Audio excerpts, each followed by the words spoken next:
Hey everyone, ready to unlock your potential? Today we're diving deep into Napoleon Hill's Master Key to Success principles. Yeah, we'll be breaking down that awesome YouTube video excerpt you shared. That's right. We're talking about creating a richer, more fulfilling life, and trust me, Hill has some surprising strategies for that. Ever been intrigued by the idea of a master key to success? We're curious about the power hidden within your own mind. Well, stick with us as we unlock this treasure chest of wisdom together. And might as well start with Hill's most foundational principle, the cornerstone of it all, really. What's that? Definiteness of purpose. Okay, definiteness of purpose. Lay it on me. Why is having a clear purpose such a big deal? Well, Hill tells this really captivating story about two sealed envelopes. One symbolizes the incredible riches, like truly amazing stuff you can achieve by harnessing the power of your mind. Right. And the other, well, let's just say it holds the consequences of neglecting that power. Whoa. Talk about a reality check right out of the gate. Yeah. It's like choosing your own adventure, success or consequence. Exactly. And the key to unlocking those riches, understanding your deepest desires and defining a crystal clear vision for your life. So without that, what are we? Like a ship without a rudder. You got it. Just tossed about by the winds of circumstance. So it's not enough to just, daydream about success. You actually have to define what success means for you. You hit the nail on the head. Hill challenges you to get specific. What does your ideal life look like? What are those passions that really light you up? What kind of impact do you want to make on the world? Right. It's about making that roadmap for your journey, defining your destination so you can chart the most effective course. And speaking of destinations, did Hill define success as just like money and fame? Actually, no. Hill's definition of riches, it's much broader than that. Oh, really? He included 6 specific riches: sound health, peace of mind, finding work you love, freedom from fear, cultivating a positive mental attitude, and then, yes, achieving material wealth as well. So a much more holistic vision of success then. Exactly, a holistic vision of success. So once you've defined that burning desire, that clear purpose, what's next on Hill's roadmap to success? That's where the mastermind principle comes in. Hill really believed in the power of collaboration. Collaboration, okay. The synergy that happens when 2 or more minds unite around a shared vision. So he wasn't just talking about any random group of people, right? Exactly. This has to be strategic, a real meeting of the minds. Hill points to several examples of masterminds throughout history. Take Kate Smith, for example. The singer. That's right. Hill says her career was floundering until she partnered up with Ted Collins. Amen. Together, they became a powerhouse duo. And then you have the iconic partnership of Edgar Bergen, The ventriloquist. the one and only, and his sidekick, Charlie McCarthy. Hill argued that even though Charlie was made of wood, he played a crucial role in Bergen's massive success. It's fascinating how the right partnership can amplify your strengths and really propel you toward your goals. It's like that saying, if you want to go fast, go alone. If you want to go far, go together. Exactly. Hill even cites Henry and Mrs. Ford as a prime example of a mastermind in action. Even in our personal lives, surrounding ourselves with supportive people, people who share our vision, people who challenge us to grow, it's crucial for reaching our full potential. Absolutely. So you've got your purpose defined, your mastermind assembled. What's the next secret weapon in Hill's success arsenal? Get ready to roll up your sleeves because we're talking about going the extra mile. Okay, I have to admit that one always sounds a bit cliche to me. Yeah. Like, isn't that just about working yourself to the bone? Not at all. Hill saw it as a strategic move, a way to stand out from the crowd and build a reputation for excellence, really. He wasn't advocating for being a pushover. Right. He was emphasizing the importance of consistently exceeding expectations. So it's about being known for your dedication, your willingness to go above and beyond. Becoming indispensable. You got it. Hill even had this catchy formula, QQM, quality plus quantity plus mental attitude. He stressed that while quality and quantity are both important, it's your mental attitude, that willingness to go the extra mile, that truly sets you apart. So how does this going the extra mile principle actually translate into, tangible results? What's a long game here? Hill believed that consistently exceeding expectations, well, it increases your visibility within your field, makes you a valuable asset to any team, and ultimately transforms you into a magnet for opportunity. People notice those who consistently deliver exceptional work. They do. All right, let's talk about applied faith for a sec. Now, before anyone tunes out thinking this is about religion, I get it, not everyone's cup of tea. But Hill wasn't necessarily talking about, religious faith here, was he? No, you're right. He was advocating for a different kind of faith, a focused mental attitude, a deep-seated belief in your ability to actually achieve your goals. Okay. He called it applied faith because it's not about blind optimism, it's about aligning your thoughts and actions with your desired outcomes. So it's about believing in yourself, in your vision, even when you haven't yet seen those tangible results. Exactly. Hill argued our minds are powerful magnets attracting what we focus on most intently. He said there are two ways to use faith. You can either focus on what you do want, less attracting success, or you can dwell on what you don't want, which unfortunately attracts more of what you're trying to avoid. It's about choosing to focus on the possibilities rather than the limitations. Precisely. Hill challenged people to break free from their self-imposed limitations, to embrace the power of I can. He believed that when you shift your mindset from what if I fail to what if I succeed, you unlock a world of potential. It's about believing in your ability to create the reality you desire. Powerful stuff. It certainly is. Now let's move on to a principle that might seem a bit unexpected in a conversation about success. Okay, which one? A pleasing personality. Okay. I have to admit, that one throws me for a loop a little bit. How important can a pleasing personality really be when we're talking about, like, achieving success? Hill would argue that it's incredibly important. He believed that a pleasing personality is a powerful tool. It helps build relationships, influence others, and create a positive impact on the world around you.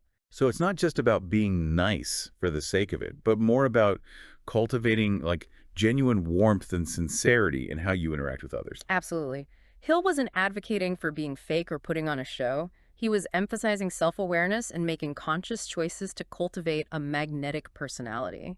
He believed that a genuine positive demeanor could open doors and create opportunities. It's about recognizing that people are drawn to authenticity. And positivity. Right, right. Hill even listed specific traits that contribute to a pleasing personality, like a positive mental attitude, flexibility in adapting to different personalities, Okay. controlled enthusiasm, and above all, sincerity. Right. Qualities that can be cultivated and strengthened over time, and the journey of self-discovery and self-improvement.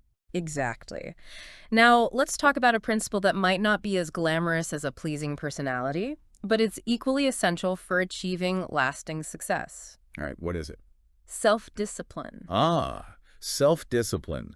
Even the word makes me like my inner rebel wants to crawl under a rock.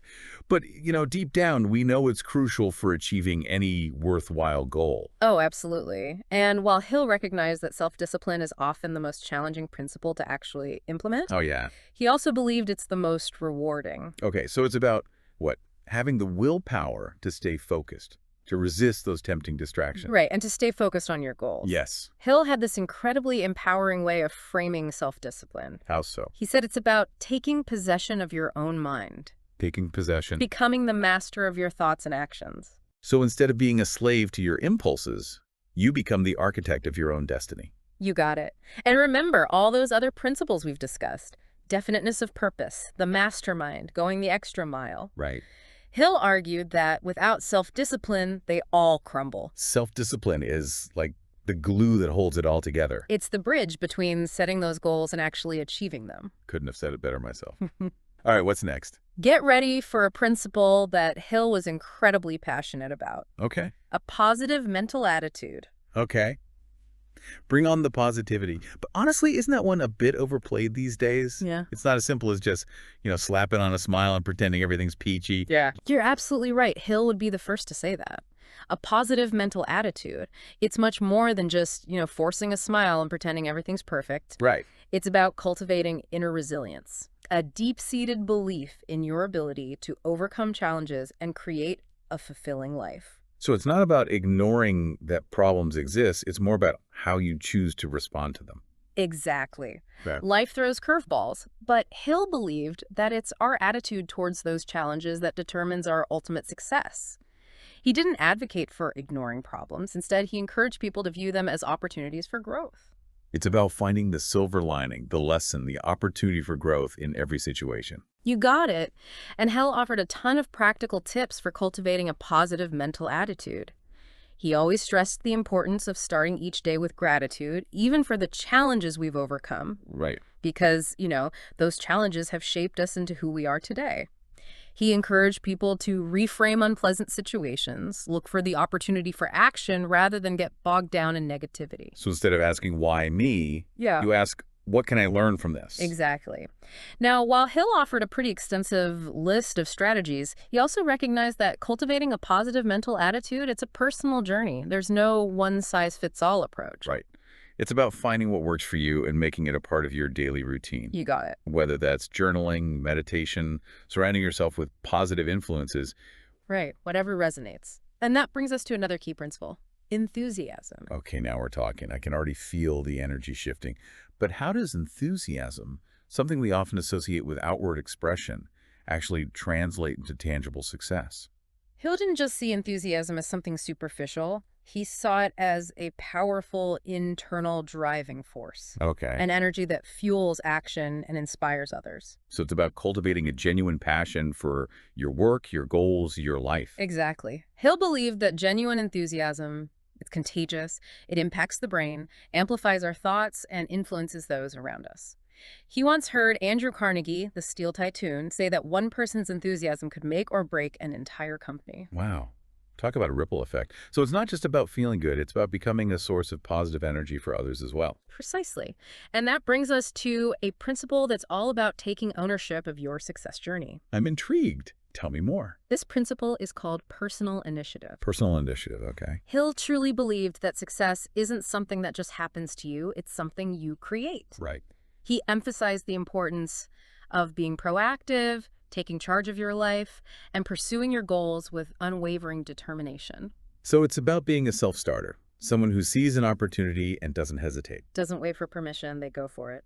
Hill loved sharing this story about Cyrus H.K. Curtis. Who's that? He was a publishing magnate, and Curtis lived by a powerful motto: there are two kinds of men who never amount to much: those who cannot do as they are told, and those who can do nothing else. Wow.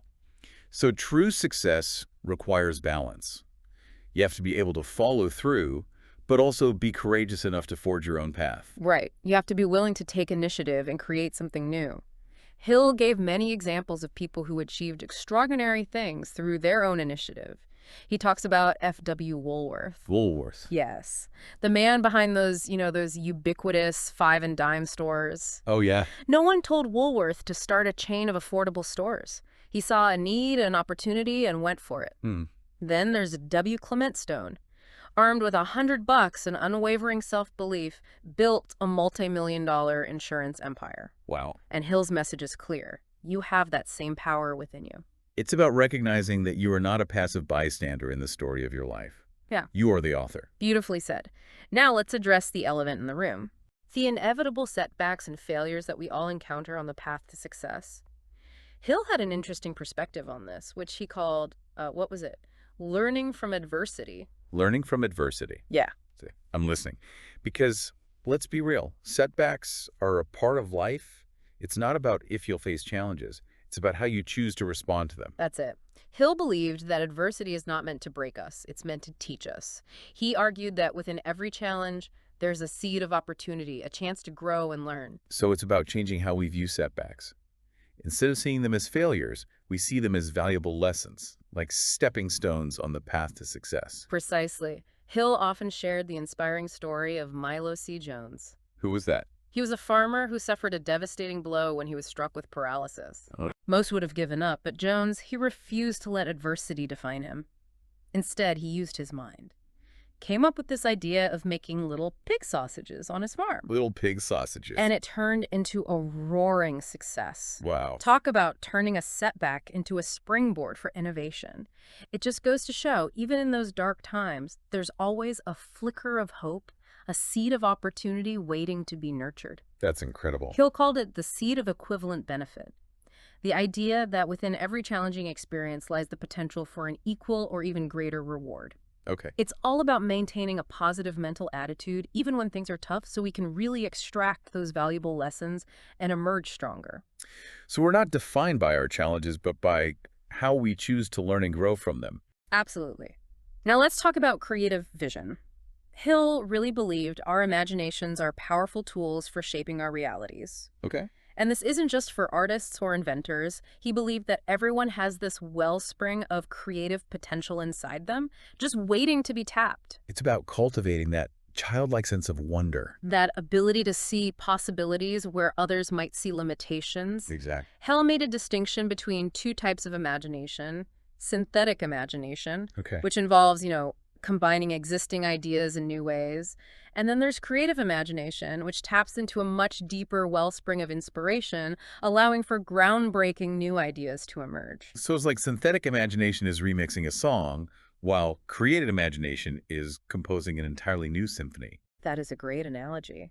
Hill believed that by actively engaging our imaginations, by spending time daydreaming, brainstorming, and exploring new possibilities, we open ourselves up to a world of creative solutions and innovations. It's about making time for creative exploration.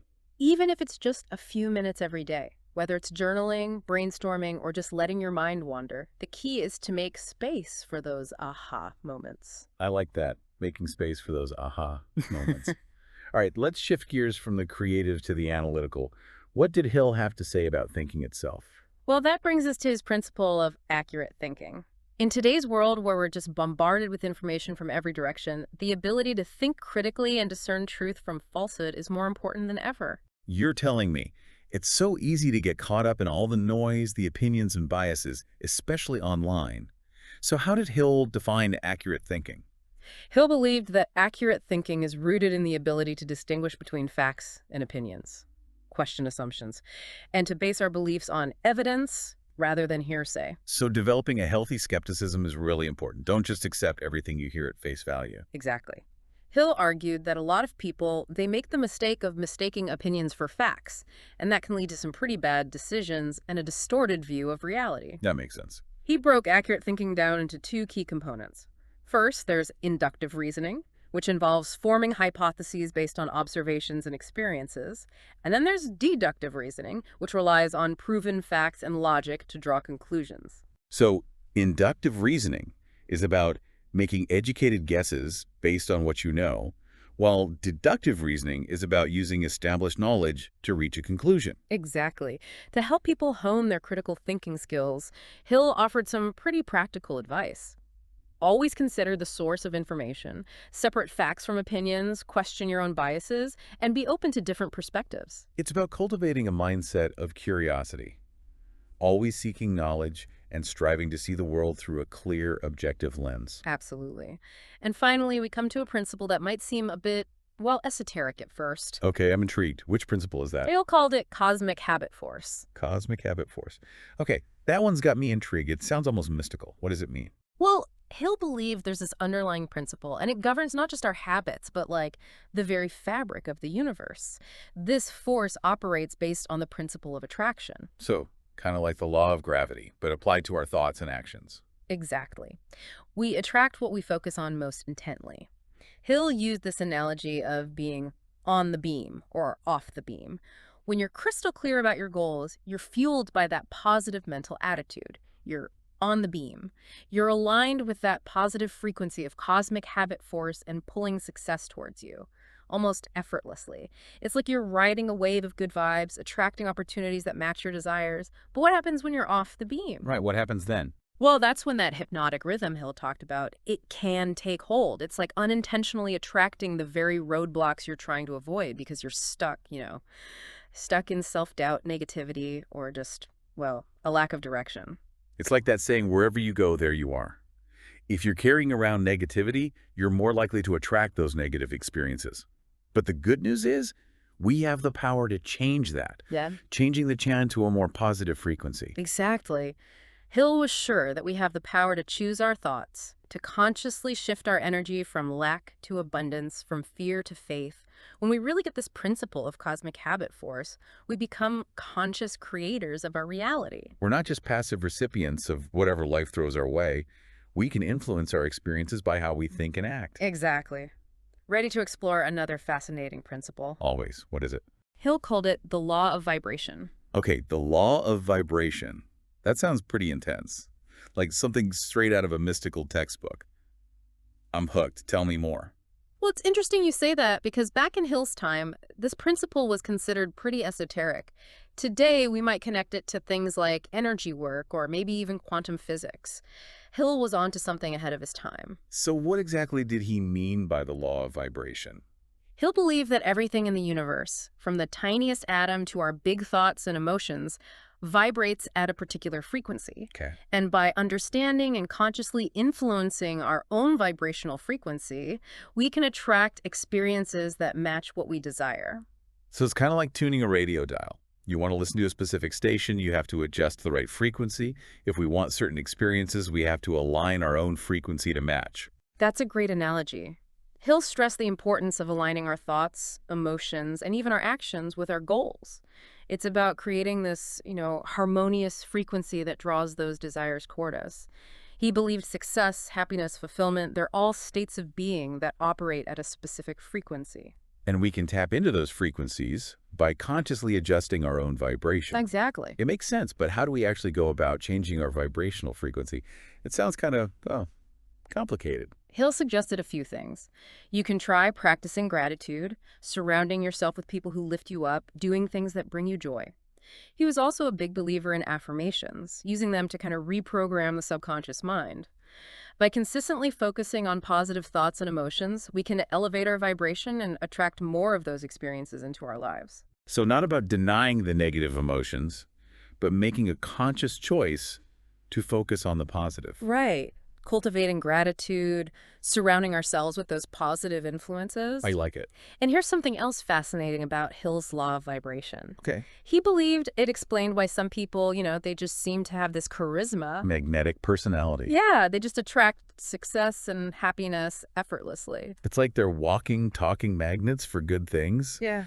Their energy is so radiant, so aligned with their goals, that they just naturally draw opportunities and positive experiences to them. That's it. Okay, ready for a principle that might sound a little edgy, even controversial? Oh, I think I am. Hit me.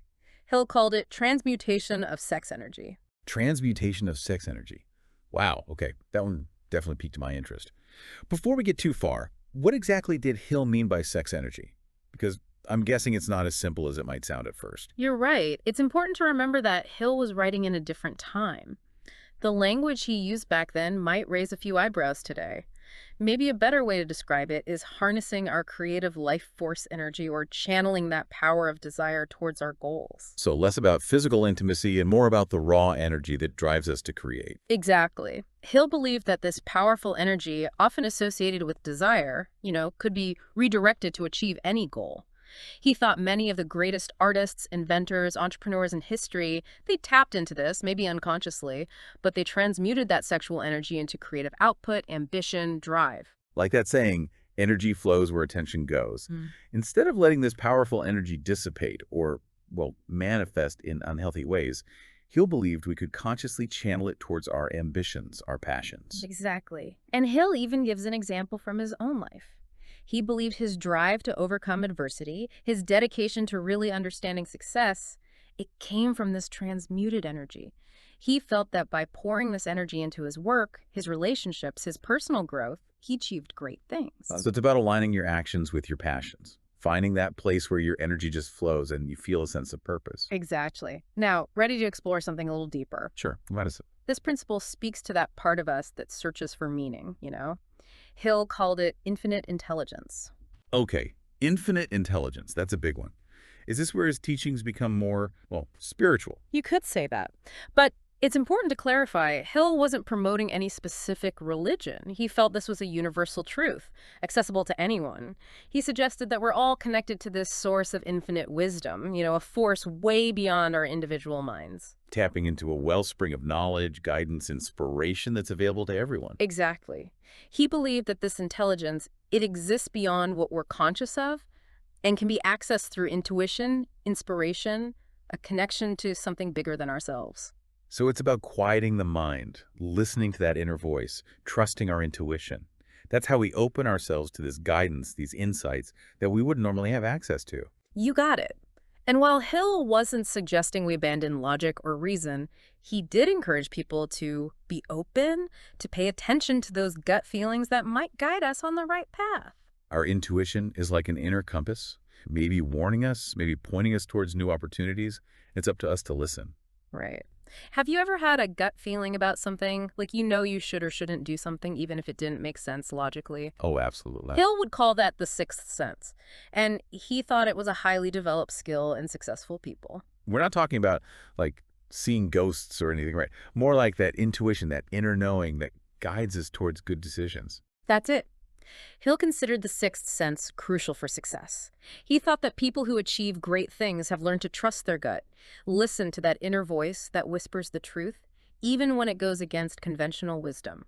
So it's about strengthening that inner compass, learning how to tell the difference between fleeting thoughts and deeper intuitive nudges. Exactly. Hill believed the sixth sense acts like, an internal guidance system, warning us, alerting us, keeping us on track.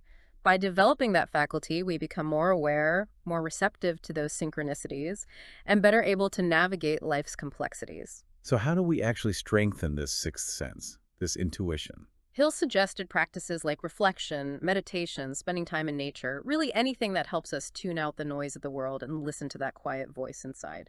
When we make space for silence and solitude, we become more receptive. It's about creating a quiet space in all the busyness, a sanctuary where we can connect with our inner wisdom and tap into that wellspring of guidance and intuition. Beautifully said.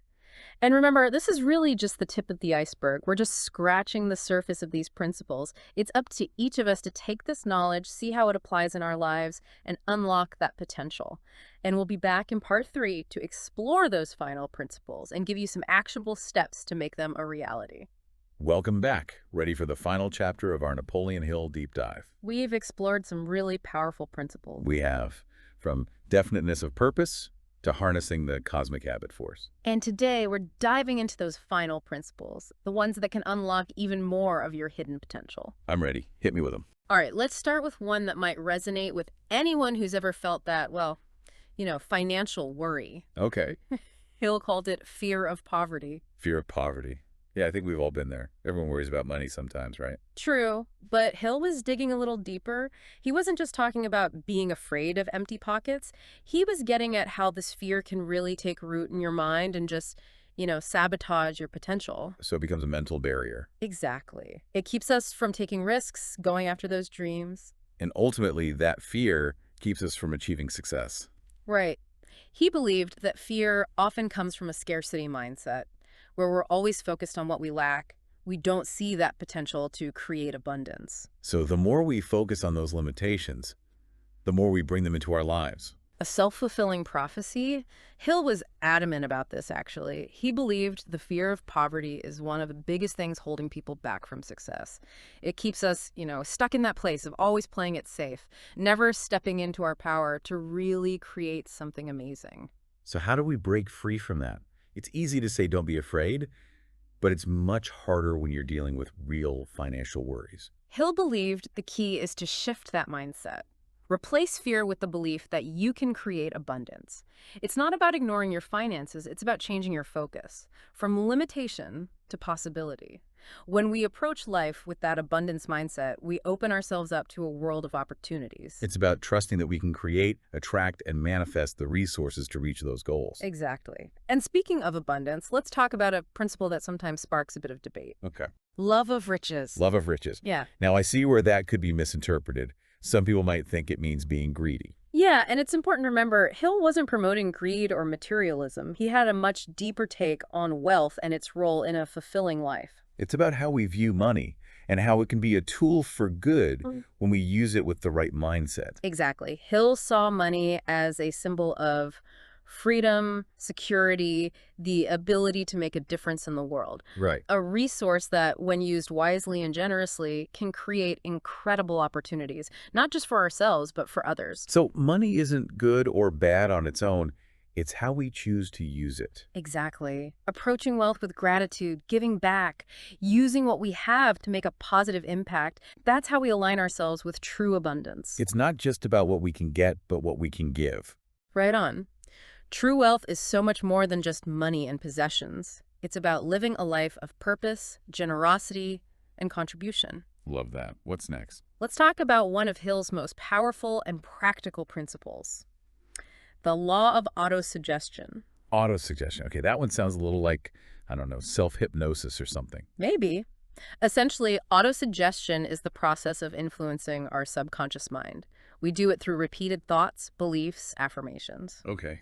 Hill was convinced that by feeding our minds with positive, empowering suggestions, we can literally reprogram our thinking. So we're kind of planting those seeds in the garden of our minds. I like that. If you want to harvest success, happiness, and fulfillment, you've got to plant the right seeds. Mhm. Thoughts aligned with our goals. Yes. And Hella often said, the thoughts we dwell on most consistently, they become our reality. If we're always bombarded with that negative self-talk, limitations, worries about the future, well, we're much more likely to attract those things into our lives. Our minds become self-fulfilling prophecies. We believe we're capable of great things. We're more likely to act in ways that support that. Exactly. But the amazing part is we get to choose those thoughts. We can make the decision to focus on things that empower us, inspire us. That's autosuggestion, that conscious choice of what we allow to take root in our minds. So how do we actually use this? It's one thing to get it, but how do you reprogram those deep-seated thought patterns? Well, Hill had a few suggestions. He loved affirmations, those short, powerful statements that affirm what we want. By repeating them, especially before bed or first thing in the morning, we can start to reprogram our subconscious. We replace those old beliefs with new, empowering ones. We're essentially rewiring our brains, creating new patterns of thought that support what we want. You got it. Another powerful technique is visualization, creating these vivid pictures in our minds of ourselves already living that dream life. So we trick our subconscious mind. In a way, by engaging all our senses in this process, we're signaling to our subconscious that those goals are within reach. That can really boost motivation and inspire action. It's like building that mental blueprint for the future we want. Exactly. And here's a little bonus tip. Hill also believed that surrounding ourselves with positive influences can supercharge this process. Spend time with people who lift you up, believe in you, and their energy rubs off. It reinforces those empowering beliefs. Creating a support system that helps us grow. All right, that was a lot. It was. But we did it. Those are all 17 of Napoleon Hill's master key principles for a successful and fulfilling life. This deep dive has been incredible. We really covered it all, from the importance of having a clear purpose, to mastering our minds, to creating positive habits, and aligning ourselves with those big dreams. And what's fascinating is how relevant these teachings still are. Absolutely. Nearly a century later, his words still resonate. They do. And as you start integrating these principles into your life, remember Hill's most important message. Success isn't some happy accident. It's the result of consistent effort, unwavering belief, and a commitment to aligning your thoughts, beliefs, and actions with your deepest desires. So well said. Take what you've learned from this deep dive, experiment, and see what works best for you. Keep learning, keep growing, and keep unlocking that potential. The world needs your unique gifts.